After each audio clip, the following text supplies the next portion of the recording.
નમસ્કાર। આજે આપણા ગુજરાત રાજ્ય માટે ઐતિહાસિક દિવસ છે, કારણ કે ગુજરાત સરકારે ગુજરાત રાજ્યનું હમણાં લગીને ઇતિહાસનું સૌથી મોટું બજેટ 4,08,053 કરોડનું બજેટ ગુજરાત સરકાર દ્વારા રજૂ કરવામાં આવ્યું છે।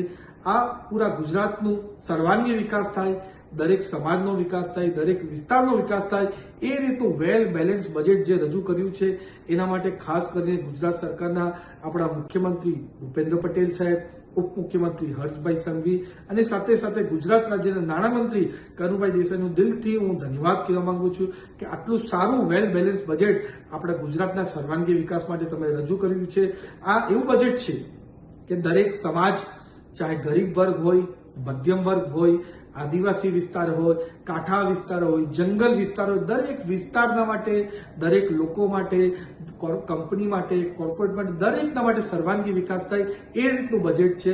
અને ખાસ કરીને મારા આદિવાસી સમાજના માટે વાત કરું તો આજે એટલે પણ ઐતિહાસિક દિવસ છે કારણ કે જે આપણા એસટી પોસ્ટ મેટ્રિક સ્કોલરશિપ યોજના છે, જેમાં આપણા દીકરાઓ માટે 2.5 લાખની લિમિટ હતી આવક મર્યાદામાં, એ વધારીને 6 લાખ કરવામાં આવી છે।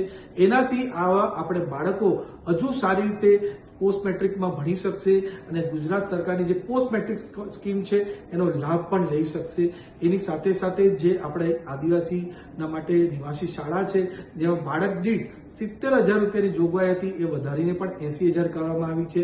આપણા આદિવાસી વિસ્તારમાં સારી સિંચાઈની સુવિધા અને પાણીની સુવિધા થાય એના માટે પણ વિશેષ પ્રાવધાન કરવામાં આવે છે, જેના લીધે આપણું વલસાડ હોય, ડાંગ હોય, નવસારી હોય, ભરૂચ હોય, તાપી હોય કે પછી અંબાજીનગર જેટલો પણ આદિવાસી વિસ્તાર છે, પાણીની સુવિધા સારી મળી રહે એના માટે પણ યોજના બનાવવામાં આવી છે।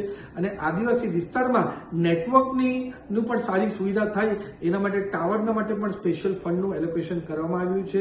અને આ જ રીતે આદિવાસી અને દરેક સમાજના માટે સર્વાંગી વિકાસ થાય એ રીતનું બજેટ આપણા ગુજરાત સરકારે રજૂ કર્યું છે।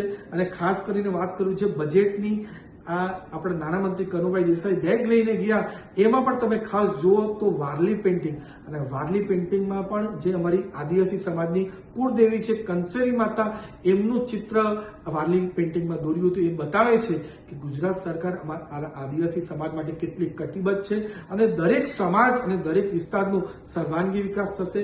અને મોદી સાહેબ જે વિકસિત ભારતનું સંકલ્પ લઈને ચાલી રહ્યા છે, એમાં આ બજેટ વિકસિત ગુજરાત બનાવવાનું, પાયા બનાવવાનું કામ કરશે। ધન્યવાદ।